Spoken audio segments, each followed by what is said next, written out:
Hello friends, welcome back to your own channel doctor agri business. उम्मीद करता हूँ आप सब लोग स्वस्थ होंगे, मस्त होंगे। पिछले वीडियो में हमने जाना था कि एग्रीकल्चर कोऑपरेशन क्या होता है या कोऑपरेशन क्या होता है, what are the principle of cooperation and what are the benefits and three maxims of cooperation. ये सब चीजें हमने पिछले वीडियोस में डिस्कस किया है। आज के इस इंपॉर्टेंट वीडियो में हम बात करेंगे हिस्टोरिक बैकग्राउंड की, और इसमें हम जानेंगे कि द कोऑपरेटिव मूवमेंट्स जो है वो किस तरह से इंडिया में बड़ा हुआ, ओरिजिन कैसे हुआ, वो सारी चीजें हम इस इंपॉर्टेंट वीडियो में जानेंगे। ठीक है, तो चलिए वीडियो को शुरू करते हैं। सबसे पहले तो इसको हम दो फेज में डिस्कस करेंगे। ठीक है, तो इस हम कह सकते हैं कि जो हिस्टोरिक पीरियड है कोऑपरेटिव मूवमेंट्स का है इंडिया में, वो दो पीरियड्स में उसको डिवाइड किया गया है, प्री इंडिपेंडेंस एरा और पोस्ट इंडिपेंडेंस एरा। ठीक है, आज़ादी से पहले और आज़ादी के बाद, इस दो टाइम पीरियड में हम इसको डिस्कस करेंगे ताकि ये आसान हो जाए। तो सबसे पहले हम बात करते हैं प्री इंडिपेंडेंस एरा की, और इस एरा को भी जो है चार अलग अलग फेजेस में हम डिवाइड करते हैं सो दैट कि समझने के लिए आसान हो जाए। तो चलिए सबसे पहले बात करते हैं प्री इंडिपेंडेंस एरा में।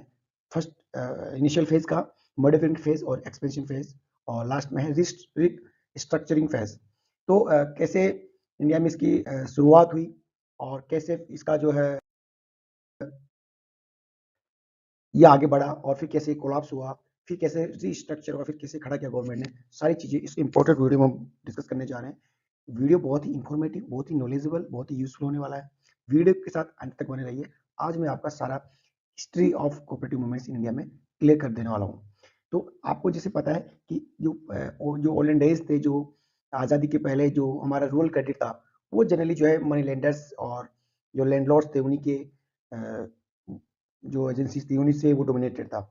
और उन लोगों का काम क्या था कि लोन देना, और बहुत ही ज्यादा high rate of interest, even 30% तक का रेट ऑफ इंटरेस्ट वो चार्ज करते थे फार्मर से, जिसकी वजह से क्या हुआ, किसान और पूरा होता गया और उनको जो है कर्ज के नीचे दबना पड़ा।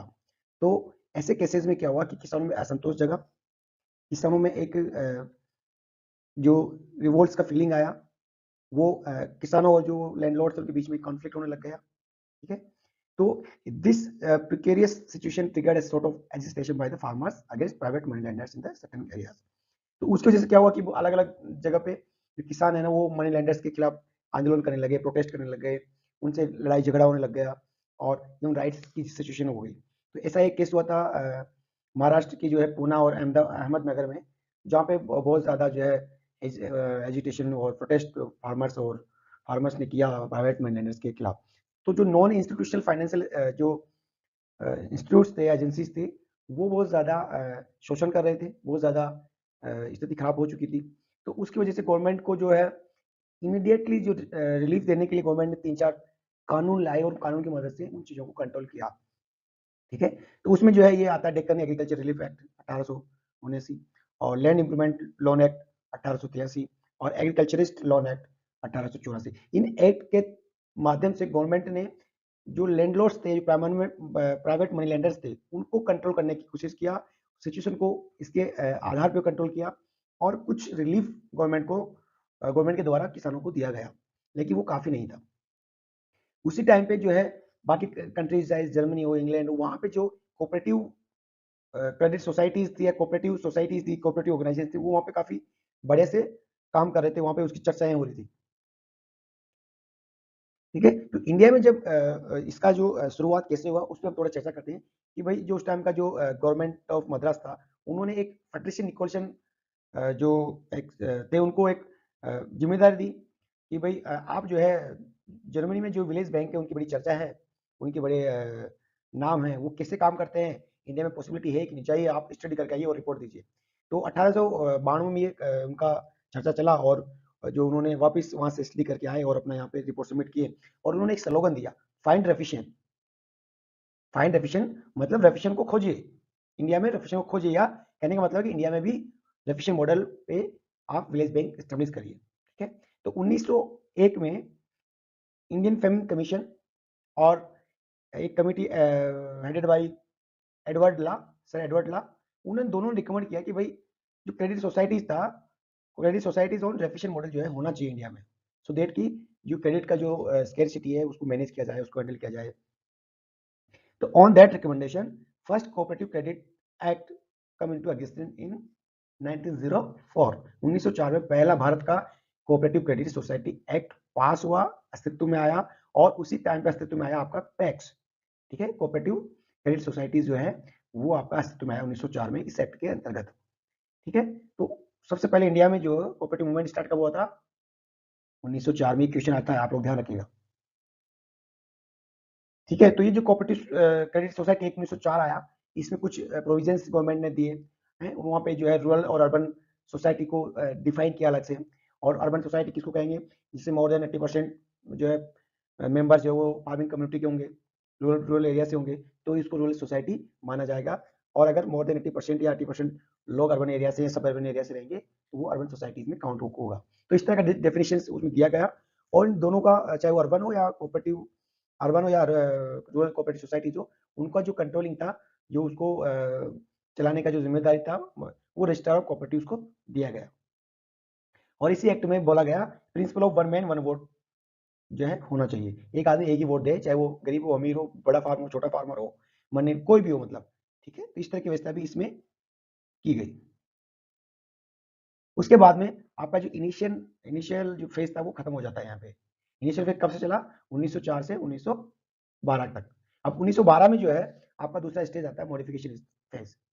अब मॉडिफिकेशन फेज कुछ नहीं है कि जो 1904 के एक्ट में कुछ कमियां रह गई थी, है ना, कुछ कमियां, मतलब जो कि कोऑपरेटिव सोसाइटीज को चलाने में दिक्कत हो रही थी, उनके लिए चैलेंजेस थे, बैरियर्स थे, उनको इस फेज में कोऑपरेटिव सोसाइटी एक्ट 1912 के माध्यम से दूर किया गया, रेक्टिफाई किया गया। ठीक है, तो कुल मिला के ये जो एक legal protection to all types of cooperative society को दिया गया, कि रूल में दिया गया कि भाई ये जो है इसको लीगल प्रोटेक्शन है, इनमें अगर किसी तरह की दिक्कत हुआ तो वो सबको दिक्कत हो सकता है, या उसको गवर्नमेंट प्रोटेक्ट करेगा। Liability is limited in case of primary societies, unlimited for central societies, उसको फिक्स किया गया। लायबिलिटीज को लिमिटेड और अनलिमिटेड किया गया अलग अलग सोसाइटीज में। और 1914 में गवर्नमेंट ने एक कमेटी को अपॉइंट किया, इसको आप बोलते हैं मेक लगान कमेटी। एडवर्ड मेक लगान उसके हेड थे, और उनको जिम्मेदारी दी गई कि आप परफॉर्मेंस ऑफ कोऑपरेटिव सोसाइटीज को देखिए इंडिया में और अपना रिपोर्ट दीजिए। तो एडवर्ड मेक लगान कमेटी जो है ये बहुत इंपॉर्टेंट कमेटी है, इसने बहुत सारे इंपॉर्टेंट ऑब्जर्वेशन किए और अपनी रिपोर्ट में बताए, और उसमें कुछ सोल्यूशन बताए। कमेटी के ऑब्जर्वेशन क्या था? कमेटी बोलती है भाई, उन्होंने अपना रिपोर्ट जो है 1915 में सौंपा, और उन्होंने बोला कि बड़ा दिक्कत है, बड़ा झोला है, कि यहाँ पे लोग जो है, एक तो इलिटरेट है, अवेयरनेस बिल्कुल भी नहीं है। ठीक है, दूसरा जो उसको सोसाइटीज का फंड है उसको गवर्न कर रहे हैं लोग, उसके मिस अप्रोप्रिएशन ऑफ फंड्स की बात उन्होंने बोली। और रेम्पेटिज्म नेपोटिज्म भी बोला उन्होंने। उन्होंने बोला कि भाई यहाँ पे बहुत ज्यादा जो है भाई भतीजावाद चलता है, लोन सैंक्शन करने में, लोन रिकवर करने में, जो है ये जो बड़े बड़े लोग ऑफिस बीरर बैठे हैं या जो पावरफुल लोग हैं, वो उसमें जो भाई भतीजावाद करते हैं, और लोन सैंक्शन करने में जानबूझ के डिले किया जाता है, और जिसकी वजह से बहुत दिक्कत होता है सोसाइटीज को। और irregularities in repayment of loans, loan को रिकवर करने में भी इरेगुलरिटीज है, टाइम पे लोन को रिकवर नहीं किया जा रहा, उसमें डील दी जा रही है। तो इस तरह की जो है बहुत सारी कमियां, बहुत सारे शॉर्ट कमिंग्स उन्होंने ऑब्जर्व किए और अपनी रिपोर्ट में बताया। उसके अलावा उन्होंने सोल्यूशन बताया। सोल्यूशन क्या बताया? कि भाई आप जो है अपने मेंबर्स को जो है सबसे पहले तो कोऑपरेटिव सोसाइटीज के बारे में बताइए, उसके प्रिंसिपल्स के बारे में बताइए, उनको ट्रेंड करिए, और उसके नफा नुकसान के बारे में अवेयर करिए। ठीक है, उसके बाद में कि ये जो सोसाइटीज है उनको स्ट्रिक्ट करिए कि वो अपने मेंबर्स तक कोई लोन दें, और अपने मेंबर्स तक ही रेस्ट्रिक्ट रहे। और होनेस्टी को जो है बढ़ावा देना चाहिए, और वो एक मेन क्राइटेरिया होना चाहिए, होनेस्टी, लोन देने के लिए, लोन को एक्शन करने के लिए। ठीक है, और लोन देने से पहले जो लोन का एप्लीकेशन आता है उसको केयरफुली जांचना चाहिए, उसको केयरफुली उसका क्रेडिट वर्दीनेस को चेक करना चाहिए। ऐसे ही बाय भतीजावाद में लोन नहीं देना चाहिए। दूसरा उन्होंने ये भी बोला कि भाई जो स्पेकुलेटिव पर्पस के लिए जो लोन दिया जाता है उसको भी जो है नहीं देना है। ठीक है, ये जो स्पेकुलेटिव पर्पस के लिए लोन दिया जाता है ये भी नहीं देना है। इसकी इन्वेस्ट इन स्टॉक मार्केट, लूट वगैरह के लोन, बड़े बड़े जो है लोन, लोग लोन लेके वहां पे इन्वेस्ट करते थे, उसके लिए नहीं देना चाहिए, है ना। और इसका ultimate authority should be members but not office bearer. जो ऑफिस बेरर है वो इसके वर्कर है, उसके सर्वेंट है, और इसके मालिक कौन होना चाहिए? वो होना चाहिए मेंबर्स। तो मेंबर्स को ज्यादा अथॉरिटी होनी चाहिए। Thrift should be encouraged among the members. जो सेविंग का नेचर है उसको अपने उसमें जो सोसाइटी के मेंबर्स उसमें इसको एनकरेज करना चाहिए, बढ़ावा देना चाहिए। वन मैन वन वोट को स्ट्रिक्टली फॉलो करना चाहिए। ठीक है, as far as possible capital should be raise from the saving of members. और जो कैपिटल जो ले रहे हैं सोसाइटीज या कोऑपरेटिव क्रेडिट सोसाइटीज, वो जो है अपने मेंबर्स से ही ले, अपने मेंबर की सेविंग से ही ले, लोन ना ले, क्योंकि ज्यादा लोन लेने से फिर जो है बर्डन बढ़ जाता है सोसाइटी पर, फिर वो जो है गत में चली जाती है। और रिपेमेंट के मामले में जो है वो पंक्चुअल बनना पड़ेगा, रिकवरी जो है वो टाइम पे करनी पड़ेगी और स्ट्रिक्टली करनी पड़ेगी। तो उन्होंने इस तरह की सोल्यूशन दिए सो दैट कि जो कोऑपरेटिव सोसाइटीज है उसको स्ट्रेंथन किया जा सके। चलिए अभी बात करते हैं एक्सपेंशन फेज की। देखिए जैसे इसके नाम से पता चल रहा है कि एक्सपेंशन फेज में जो आपका कोऑपरेटिव मूवमेंट है वो और एक्सपेंड हुआ है, वो बूम हुआ है, वो ग्रो किया है। तो ये स्टेज चला 1919 से लेकर 1929 तक, ठीक है। तो this phase was considered as a golden era for the cooperative movement in India. इस 1919 से लेकर 1929 तक में जो कोऑपरेटिव्स ने जो विकास किया है वो बहुत ही जबरदस्त किया, गोल्डन एरा उसको बोला जाता है इसके लिए, ठीक है। और इसी पीरियड में जो है कोऑपरेटिव जो लैंड डेवलपमेंट बैंक थे वो एस्टेब्लिश हुए, और a provincial subject under the cooperative movements got impetus as a cooperative become a provincial subject under Montague-Chelmsford Act of 1999। 1919 का एक्ट में इसको जो है सब्जेक्ट मैटर बना दिया गया। और दूसरा रीजन क्या था इस फेज में ग्रो होने का, क्योंकि उस टाइम पे देश का जो इकोनॉमी था वो भी काफी ग्रो था, काफी स्ट्रॉन्ग था, लोगों के पास पैसा था, लोग हर चीज में ग्रो कर रहे थे, तो जिसकी वजह से उस मूवमेंट को भी इन्होंने बल दिया। और लैंड मॉर्गेज बैंक या लैंड डेवलपमेंट बैंक जिसको बोलते हैं, सबसे पहले पंजाब में 1924 में, फिर मद्रास 1925 में, और बॉम्बे में 1926 में स्टैब्लिश किया गया, जो कि कोऑपरेटिव लाइंस पे बेस्ड होता है। उसके बाद आता है रीस्ट्रक्चरिंग फेजेस। रीस्ट्रक्चरिंग फेजेस में जो है 1930 से 1946 तक ये चला। और क्यों रीस्ट्रक्चरिंग फेज का मतलब क्या हुआ कि इसमें जो है कोऑपरेटिव सोसाइटीज या कोऑपरेटिव मूवमेंट जो है वो काफी रीस्ट्रक्चर करना पड़ा उनको। क्यों हुआ? क्योंकि 1929 तक तो बूम स्टेज चला, उसके बाद में 1930 में 1930 there was a great depression, एक बहुत बड़ा रिसेशन चला, बहुत बड़ा डिप्रेशन आया वर्ल्ड इकोनॉमी में, जिसमें पूरा जो कोऑपरेटिव मूवमेंट था वो पूरा टूट गया। तो उसकी वजह से आपको जो है आपका कॉर्पोरेट स्ट्रक्चर जो है कोलैप्स कर गया। कि उसके दो रीजन थे, एक तो excess and abnormal fall in prices of agriculture commodities, उसके प्राइस इतने गिर गए थे। दूसरा कि इकोनॉमिक डिप्रेशन आ गया था, तो इसकी वजह से पूरा एक कोऑपरेटिव मूवमेंट जो है वो आपका कोलैप्स कर गया। और कोलैप्स किया तो फिर आपको रिस्ट्रक्चर रीऑर्गेनाइज करने की जरूरत पड़ी है। और इसके लिए जो है अलग अलग जगह और अलग अलग गवर्नमेंट ने अलग अलग कमेटी बनाई, और कमेटी में कुछ कमिटीज के नाम यहाँ पे हैं। ये पूछा जाता है जनरल की कौन सी कमेटी किसके लिए बनी थी। तो रिस्ट्रक्चरिंग द और रीऑर्गेनाइज द कोऑपरेटिव सोसाइटीज या cooperative movement in the country, there were so many committees, जिनमें से कुछ इंपॉर्टेंट यहाँ पे हैं। विजय राघव आचार्य कमेटी मद्रास में बनी, rehabilitation inquiry committee of Travancore Kerala और मैसूर में बना, Kale committee of Gwalior, Owais committee of Punjab, agriculture finance sub committee, cooperative planning committee, ये सारी कमेटियों ने restructure and reorganisation of cooperative movement का काम किया। उसके बाद में जो है एग्रीकल्चर फाइनेंस सब कमेटी, जो कि प्रोफेसर डी आर गॉर्जिल के अध्यक्षता में बनी, उन्होंने कुछ रिकमेंड किया कि भाई देखिए सबसे पहले तो adoption of limited liability for properties, properties के लिए जो है लाइबिलिटीज जो है वो जो है वो लिमिटेड होनी चाहिए, अनलिमिटेड नहीं होनी चाहिए। उनकी जिम्मेदारियां देनदारियां जो है वो बहुत लिमिटेड होनी चाहिए, अनलिमिटेड होने पे उन पर बर्डन ज्यादा पड़ता है। Assessing the credit worthiness of firm before selection of the loan या सैंक्शन ऑफ द लोन, तो क्रेडिट वर्थिनेस अच्छे से फार्मर की चेक होनी चाहिए है। और उसके अलावा subsidize the cost of administration of small cooperative society, उसकी जो स्मॉल कोऑपरेटिव सोसाइटी थी उसकी एडमिनिस्ट्रेशन का जो कॉस्ट है उसको सब्सिडाइज करना चाहिए, उसको कम करना चाहिए, उसको सब्सिडी के माध्यम से करना चाहिए। और मार्केटिंग जो इंस्टीट्यूशन है उसको क्रेडिट इंस्टीट्यूशन से जोड़ना चाहिए, मतलब linking credit with the marketing. ये भी इस कमेटी ने सजेस्ट किया सो दैट की जो कोऑपरेटिव मूवमेंट्स है, कोऑपरेटिव सोसाइटीज है वो ग्रो कर सके, अगेन खड़ी हो सके। वैसे एक इंपॉर्टेंट कम्युनिटी थी कोऑपरेटिव प्लानिंग कमेटी, सीपीसी जिसको बोलते हैं। सीपीसी का एग्जाम में पूछा जाता है कि कब ये बनी थी। सीपीसी 1945 में बना था, और किसकी अध्यक्षता बनी थी? Under the chairmanship of R G Saraiya sir.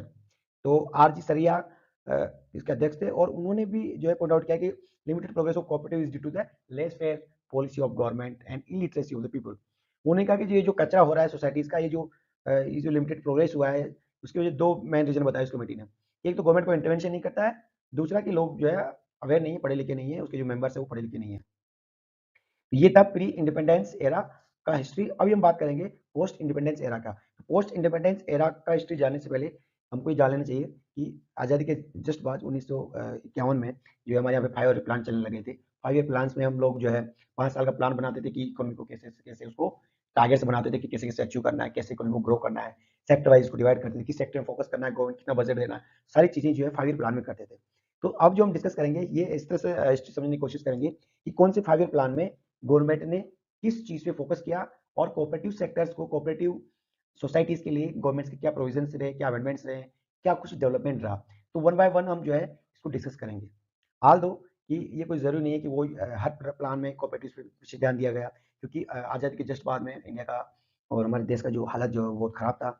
अगर आप लोगों ने पढ़ा होगा तो उस टाइम पे खाने के बिलाले पड़ रहे थे, इकोनॉमी बहुत ज़्यादा वीक था। तो उस ऐसी कंडीशन में जो है गवर्नमेंट से जो बन पड़ा उन्होंने किया, और हमको ये देखना है कि उसमें उस ड्यूरेशन में कॉर्पोरेट सेक्टर किस तरह से ध्यान में आया गवर्नमेंट के, और किस तरह से उसका डेवलपमेंट हुआ। सबसे पहले हम बात करते हैं, जो फर्स्ट 5 ईयर प्लान था जो 1951 से 1956 तक चला, उसमें कोऑपरेटिव से रिगार्डिंग कुछ ऑब्जेक्टिव गवर्नमेंट के थे। गवर्नमेंट के ऑब्जेक्टिव क्या थे? Involvement of cooperatives in rural development. अब गवर्नमेंट बोला कि जो कोऑपरेटिव जो प्रिंसिपल्स हैं कोऑपरेटिव सोसाइटीज, उसको जो ग्रामीण विकास है, रूरल डेवलपमेंट प्रोग्राम्स है, उसमें भी उसको ऐड करें, उसको इन्वॉल्व करें। ठीक है, तो उसके अलावा development of well organize credit system पे ज्यादा फोकस किया गया, उसको ऑल और वेल ऑर्गेनाइज किया गया। Extending cooperatives to field of farming, industry, housing, marketing. ठीक है, तो अलग अलग सेक्टर, अभी तक एग्रीकल्चर सेक्टर में था, अभी फार्मिंग में आया, इंडस्ट्रियल, मैन्युफैक्चरिंग, हाउसिंग में हाउसिंग कोऑपरेटिव्स होती है जहाँ पे लोगों के लिए घर बना के देते हैं कोऑपरेटिव सोसाइटीज अपने मेंबर्स को, और मार्केटिंग सोसाइटीज भी होती है। उसके अलावा training of high level personal engage in cooperative. जो कोऑपरेटिव सोसाइटीज के जो हाई लेवल ऑफिसर्स थे, जो ऑफिस बीरर थे, जो कोऑपरेटिव को संभालते, उनको हाई लेवल का ट्रेनिंग दिया गया सो दैट वो अच्छे से मैनेज करें। उसी प्रकार से जो है 1951 में एक कमेटी बनी थी, AIRCSC, all India rural credit survey committee, जो कि बहुत इंपॉर्टेंट कमेटी, पूछा जाता है कि इसका फुल फॉर्म क्या है और ये कब बनी थी। 1951 में बनी थी, और इसके चेयरमैन कौन था? गोडवाला, एडी गोडवाला। तो इसको जो है गोडवाला कमेटी बोलते हैं। और उन्होंने क्या बताया कि क्रेडिट कोऑपरेटिव क्रेडिट्स के कुछ ड्रॉबैक्स उन्होंने लिमिटेशन बताया। उन्होंने बताया कि cooperative credit was unevenly distributed. भाई कोऑपरेटिव क्रेडिट जो है वो मनमाने तरीके से बांटा गया है, अनइवनली डिस्ट्रीब्यूटेड, इक्वली डिस्ट्रीब्यूटेड नहीं है। दूसरा कि जो कोऑपरेटिव क्रेडिट था वो एडिक्वेट नहीं है, मतलब सफिशिएंट नहीं है। और दूसरा जो उसको दिया गया है जिसको, वो एसेट ओरिएंटेड लार्ज फार्मर्स को ही दिया गया है, जबकि स्मॉल मार्जिनल फार्मर को नेग्लेक्ट किया गया है। उन्होंने इस बात को बोला। और उन्होंने एक चीज और इंपॉर्टेंट बोली कि weakest link in the chain of cooperative was the primary credit society. जो पेक्स है वो सबसे ज्यादा कमजोर थी, उनको सबसे ज्यादा कमजोर कड़ी उन्होंने बताया। ठीक है, तो ये कुछ पॉइंट आउट उन्होंने किया। उसके अलावा फिर जो है कमेटी ने कुछ ऑब्जर्व किया। ठीक है, तो उन कमेटी ने क्या ऑब्जर्व किया?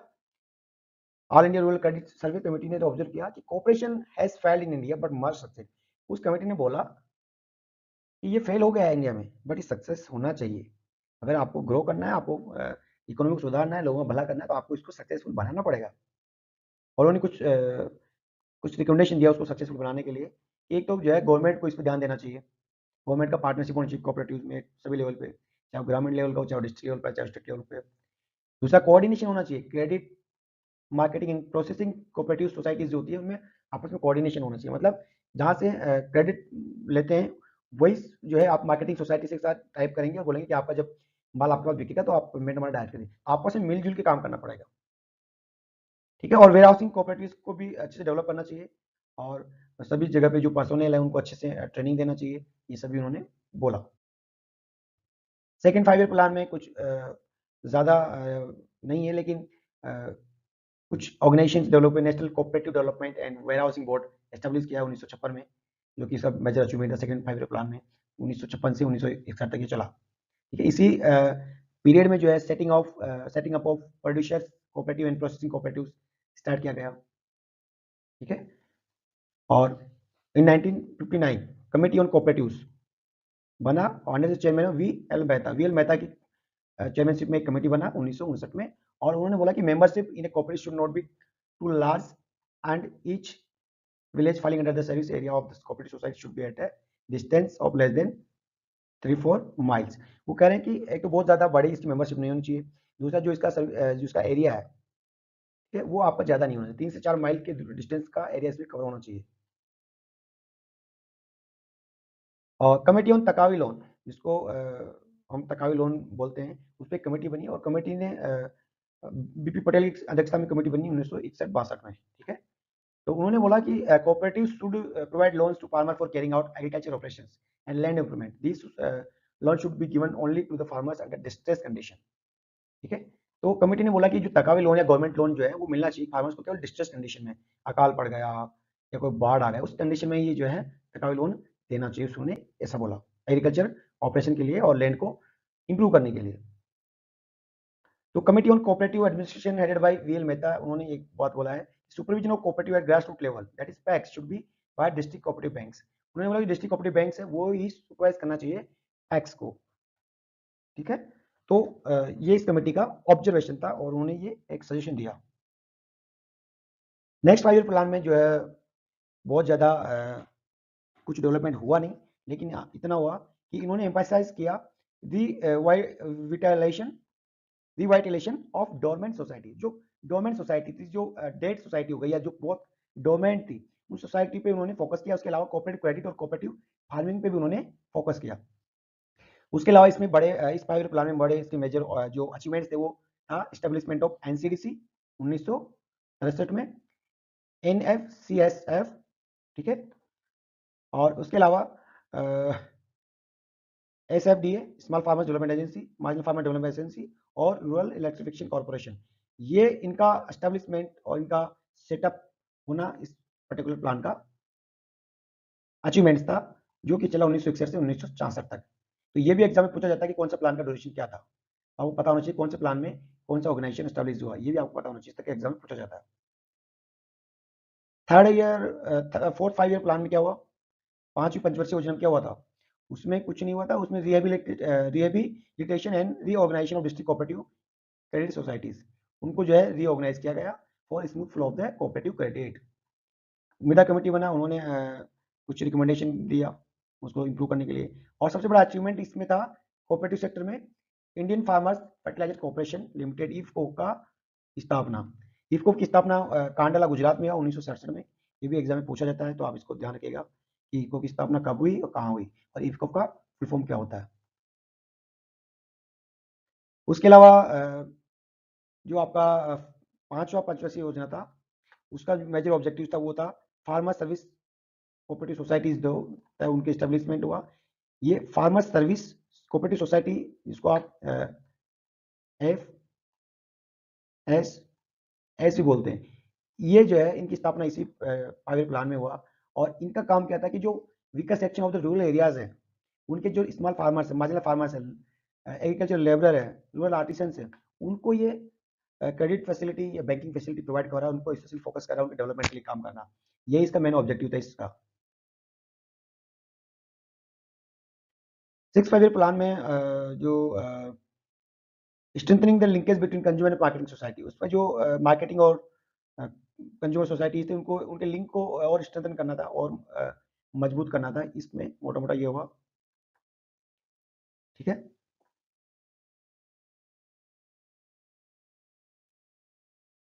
7th 5 ईयर प्लान में जो है organizing of special cooperative loan recovery camp, इसमें स्पेशल फोकस किया गया कि जो स्पेशल कैंप लगा के लोन को रिकवर करना चाहिए और जो national and state consumer federation को और स्ट्रेंथन करना था। और सबसे बड़ा इसका जो अचीवमेंट्स था या जो बिग इवेंट हुआ इस ड्यूरेशन, वो था सिंगल विंडो सिस्टम की शुरुआत हुई 1987 में। आंध्र प्रदेश से इसकी शुरुआत हुई। सिंगल विंडो सिस्टम का सिंपल सा मतलब है कि किसानों को एक पॉइंट ऑफ प्लेस पे जाके वहीं पे उसकी सारी प्रॉब्लम सोल्व होनी चाहिए। और यहाँ सिंगल विंडो सिस्टम में इसका जो एंट्री पॉइंट है वो आपका पैक्स पैक्स में जाएंगे, वहीं से उसका मार्केटिंग का, क्रेडिट का या किसी प्रकार का सोल्यूशन जो है होगा। जो 8वां 5 ईयर प्लान था, उसमें प्लान किया गया कि कोऑपरेटिव बैंकिंग को और ज़्यादा मजबूत बनाया जाए, self managed, self regulated, self reliant institutional setup by giving it more autonomy and democratic flavour. तो ये उसको और भी स्ट्रॉन्ग और भी एफिशिएंट और भी सेल्फ रिलायंट सोसाइटी बनाने के लिए इसको दिया गया। प्लस जो आनंद हुआ था, जो अमूल का पैटर्न था, अमूल जो कोऑपरेटिव सोसाइटी थे दूध का जो सबसे बड़ा है विश्व में, उसको और रेप्लिकेट करें अलग अलग स्टेट्स में, तो उस पर फोकस किया गया। 5 ईयर जो नवा 5 ईयर प्लान था, 9th 5 ईयर प्लान, उसमें multi state cooperative society act जो था उसको मॉडिफाई किया गया और उसको और भी मॉडल बनाया गया, मॉडल एक्ट बनाया गया। नेशनल कोऑपरेटिव पॉलिसी लागू की गई 2002 में। ये भी एग्जाम में पूछा था कि नेशनल कोऑपरेटिव पॉलिसी कब स्टार्ट की गई, तो 2002 में इसको लागू किया गया। तो इस पॉलिसी का ऑब्जेक्टिव क्या था, इस पॉलिसी को लागू करने का मकसद था all round development of cooperatives in the country. 10th 5 year plan में जो गवर्नमेंट ऑफ इंडिया ने स्पेशल टास्क फोर्स गठित किया और अंडर द चेयरमैनशिप ऑफ ए वेद्यनाथन के उसमें, और सजेस्ट किया कि action plan for revival rural cooperative credit institution and legal measures necessary for facilitating this process. तो उन्होंने एक टास्क फोर्स बनाई और उन्होंने बोला कि इसको और भी स्ट्रेंथन किया जाए। ठीक है, तो इसके लिए जो है अलग अलग स्पेशल स्टडी हुआ कि role of cooperatives and challenges to met in the wake of globalization, क्योंकि इस टाइम पीरियड तक जो है इंडियन इकोनॉमी जो ग्लोबलाइज हो गई थी, जहाँ पे इंटरनेशनल प्लेयर आके यहाँ पे जो है फाइनेंस के फील्ड में, कॉर्पोरेट मार्केटिंग के फील्ड में जो है काम कर रहे थे, तो उनको कैसे उनके चैलेंजेस को स्वीकार किया जाए, उनके साथ कैसे कॉम्पीट किया जाए, इस चीज़ को सबको ध्यान में रखते हुए इस तरह के स्ट्रेंथन करने के लिए ऐसे टास्क फोर्स, ऐसे कमिटीज बनी। और जो 11वां 5 ईयर प्लान था, जो 11th 5 ईयर प्लान था, वो 2007 से 2012 के बीच चला। और इसमें कुछ विशेष चीज़ें नहीं हुआ। इन्होंने और उसी को ह्यूमन रिसर्च डेवलपमेंट और कंप्यूटराइजेशन को बढ़ावा दिया कोऑपरेटिव सेक्टर में। उन्होंने और भी उसको एफिशिएंट बनाने के लिए कंप्यूटर को इंट्रोड्यूस किया गया। ह्यूमन रिसोर्सेज डेवलपमेंट पे, पब्लिक अवेयरनेस पे काम किया गया। ठीक है, तो स्पेशली फार्मर्स को कैसे जो है और अवेयर कराया जा सके। और लास्ट 5 ईयर प्लान जो था वो आपका 12th 5 ईयर प्लान था, जिसमें रीयूटिलाइजेशन ऑफ टैक्स और लैंप्स पे फोकस किया गया। ठीक है, तो इसमें माइक्रो क्रेडिट ग्रुप्स बनाए गए, उसको प्रमोट किया गया। माइक्रो क्रेडिट ग्रुप्स को वुमन कोऑपरेटिव्स पे फोकस किया गया कि लोग जो लेडी फार्मर्स होती है, जो वुमेन फार्मर्स होती है, उनका अलग सोसाइटी बने, उनको कैसे एग्रीकल्चर में लाए और कैसे उसको रिटेन करें और कैसे उनको हेल्प कर सके, सो दैट की they can contribute in Indian economy as well as their own family economy. तो इस तरह से जो है अलग अलग 5 ईयर प्लान में अलग अलग चीज़ें हुई। ये आपको थोड़ा बोरिंग लग सकता है, बट आपको ये देख लेना है कि मेजर मेजर क्या डेवलपमेंट्स हुए, मेजर मेजर क्या अचीवमेंट्स। ठीक है, तो यहाँ पे क्वेश्चन की पूछने की बात आए तो क्वेश्चन किसी तरह का बन सकता है। बहुत इंपॉर्टेंट क्वेश्चन तो नहीं बनते इसमें से, लेकिन छोटे छोटे क्वेश्चन मल्टीपल चॉइस के फिल इन द ब्लैंक्स के क्वेश्चन यहाँ से बनते हैं। और पूछा जा सकता है कि मैकलगन कमेटी का रिकमेंडेशन क्या था, उसने क्या ऑब्जर्वेशन किए, उन्होंने क्या सजेशन किए, और आज़ादी से पहले आज़ादी की बात की क्या थी। इस तरह से कुछ भी क्वेश्चन पूछा जा सकता है। उम्मीद करता हूँ ये वीडियो आपको पसंद आया होगा। Thank you for watching this video. Thank you for being with us. Thank you for supporting doctor Agranish. मिलते हैं अगले वीडियो में, तब तक देखते रहिए डॉक्टर अग्रनीश। नमस्कार।